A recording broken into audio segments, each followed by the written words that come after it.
Baik pemirsa, Anda masih di program Damai Indonesia khusus spesial bulan Ramadan atau Syahrul Ramadan. Insya Allah di sesi ini kita akan buka tanya jawab pemirsa dengan tema besar kita yaitu untuk penanya pertama saya geser ke jamaah bapak-bapak, ada Bapak Yoharmus yang insya Allah akan dijawab oleh Ustadz Yusa Hakam. Fadal Bapak Yoharmus, bisa sambil berdiri dan diturunkan, oh baik silakan. Assalamualaikum warahmatullahi wabarakatuh. Waalaikumsalam warahmatullahi wabarakatuh. Alhamdulillah luar biasa ceramah yang disampaikan oleh guru-guru kita hari ini. Dan ada beberapa pertanyaan yang ingin saya sampaikan. Tadi Ustadz menjelaskan bahwa dalam kata Ramadan itu adalah tercantum ridhonya Allah ya, ridhonya Allah dan ampunannya Allah, itu yang sekilas saya tangkap. Nah, saya ingin setiap Ramadan kita selalu berusaha maksimal untuk melaksanakan ibadah dengan serius, sungguh-sungguh. Ya, dengan sungguh-sungguh kita melaksanakan ibadah dengan harap banget kita akan ampunan Allah itu. Tetapi kita juga cemas, apakah setelah Ramadan itu betul-betul diampuni enggak kita gitu. Karena sedikit saja kita terpeleset, misalnya kita ada rasa ria, maka hilanglah semua amal ibadah kita itu. Nah, pertanyaan saya adalah, apa sih ciri dari taubat kita diterima oleh Allah Subhanahu wa taala, ciri di mana kita betul rasakan, atau secara kasat mata bisa kita lihat seseorang yang diterima taubatnya, atau kita rasakan betul-betul dalam hati kita sehingga kita tenang, khususnya bagi kami lansia yang sudah di atas 60 tahun, jadi bisa tenang menghadapi perjalanan yang lebih panjang lagi karena dunia ini hanya sebentar. Kira-kira itu pertanyaan, mudah-mudahan Ustadz bisa menjelaskan agar kami bisa tenang menghadapi hari-hari tua di hari setelah pensiun ini. Demikian, Assalamualaikum warahmatullahi wabarakatuh. Waalaikumsalam warahmatullahi wabarakatuh. Pertanyaan yang sangat indah sekali Pak Yoharmus. Ini Ustadz baina roja wal khauf ya Ustadz ya. Fadal Ustadz Yusa. Baik, terima kasih. Pertanyaannya kelihatan mudah tapi sulit jawabannya. Ya Bia. Baik, mudah-mudahan nanti kalau kurang bisa ditambahkan oleh guru kita. Setiap Ramadan datang pasti ada keinginan terbesar bagi setiap orang yang melaksanakan ibadah puasa, yaitu mendapatkan ampunan dan maghfirah Allah. Orang yang mendapatkan ampunan Allah adalah tanda-tanda orang yang mendapatkan keridhaan dari Allah. Sekarang kita mau dibalik pertanyaannya. Lalu bagaimana tanda kalau puasa Ramadan kita ini diterima sehingga membuat kita tenang? Di dalam kitab Syekh Utsman As-Sakir, di dalam kitabnya menceritakan ada Syekh Soleh namanya. Setiap datang hari Id, beliau nangis luar biasa. Selesai sholat Id, pulang ke rumah bukan makan ketupat, tapi ngambil debu, ditaburkan kepada tubuhnya, ditaruhkan rantai di lehernya. Wa ja'ala ala unuqihi silsilatan min hadidin. Ditanya sama keluarganya, ya Soleh, kenapa kau melakukan hal itu? Bukankah sekarang hari raya Id, hari raya kebahagiaan, kenapa kau melakukan seperti orang yang tidak waras? Ibu-ibu boleh dicoba nanti. Hari raya Idul Fitri, habis pakai baju putih, ibu guling-gulingan di depan rumah. Pasti kata tetangga ibu nih, dari kapan ini ustazah begini? Maka dia katakan, kalau bulan Ramadan adalah dikatakan bulan yang puasa, saya tahu. Tapi yang jadi pertanyaan saya, adakah kepastian yang Allah turunkan kepada kita bahwasannya puasa kita diterima? Tidak ada. Tapi secara gambaran secara umum Allah menunjukkan tanda-tanda orang-orang yang bisa menerima amalan ibadah puasa dengan tanda dia nikmat melakukan ibadah puasa.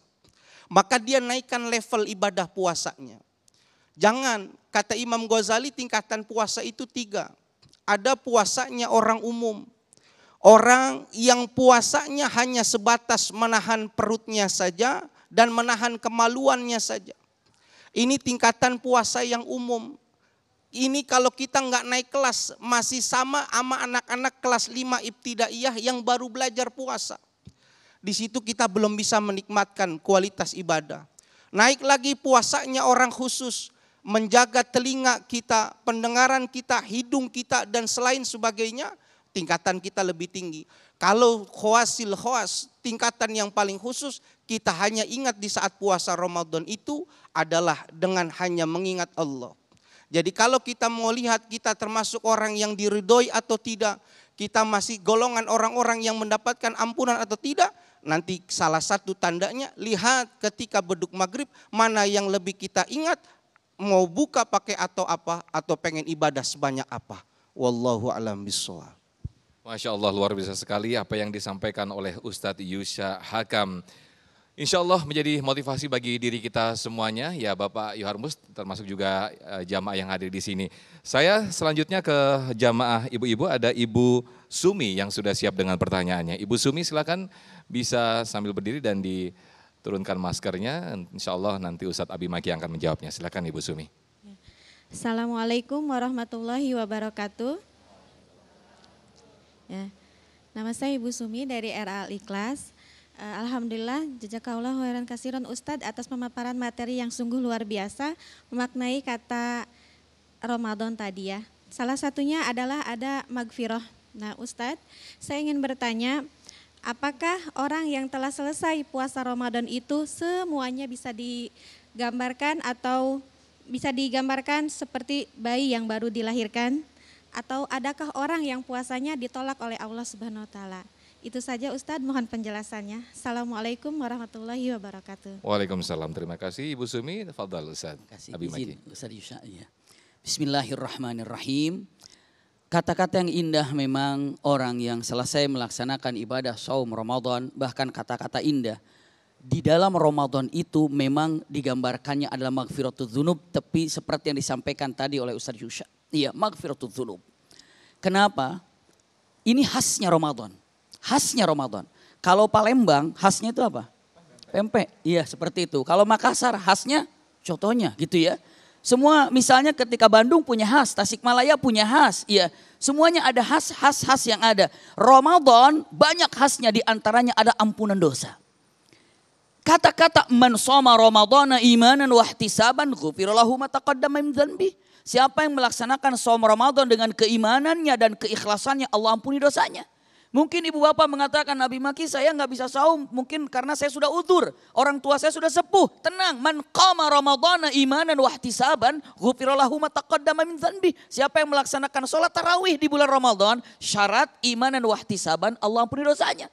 Bahkan ada lagi man qama lailatul qadar imanan wa ihtisaban ghufira lahu ma taqaddama min dzanbi. Artinya man qama lailatul qadar itu ampunan. Masya Allah, itu kata-kata indah. Pertanyaan yang indah tadi dengan mengatakan, apakah ada yang namanya setelah Ramadan ada dosa-dosa yang tidak terampuni, bahkan saumnya nggak bermanfaat, bahkan qiraatul Qur'annya nggak manfaat, bahkan apa yang dilakukan selama bulan Ramadan tidak bermanfaat. Apakah ada? Ada. Siapa? Karena hadisnya mengatakan, kamin shaimin, berapa banyak orang yang berpuasa, laisa lahu jaza atau laisa lahu syai', tidak dapat apa-apa. Kecuali apa? Illal ju' wal atash, kecuali dia haus dan lapar. Siapa mereka? Singkat, dalam waktu yang singkat ini, melalui mimbar Damai Indonesiaku ini, kami sampaikan, hati-hati, Anda puasanya tamat, Anda khatmul Qur'annya selesai, Anda sedekahnya jalan, tapi kalau ada dua hal ini adalah haba'am mansura, sama sekali nggak ada manfaatnya. Siapa? Satu adalah yang kena perbuatan syirik, hati-hati. Iya, syirik, hati-hati. Iya. Coba sekarang ada bisa menghitungkan hujan, di sini lagi hujan, coba. Hati-hati itu ya. Ini adalah perbuatan yang sangat mengerikan. Jadinya nanti apa? Ini lagi hujan, doa yang sangat makbul. Silakan doa pada Allah Subhanahu wa taala, karena doa sangat makbul sekali ya saat turunnya hujan. Punten, iya, sesuatu perbuatan syirik yang sangat nampak, bahkan dipertontonkan. Hati-hati, hati kita ini adalah kepada Allah Subhanahu wa taala, maka hati-hati dengan hati. Hati-hati dengan hati, jangan sampai ada perbuatan syirik yang kita miliki. Satu itu. Yang kedua musyahin, kata Rasulullah. Apa artinya musyahin? Musyahin itu artinya adalah orang yang mana orang ini, punten, musyahin ini yang mana orang ini tidak mau tegur sapa sama temannya karena ada kebencian di dalamnya.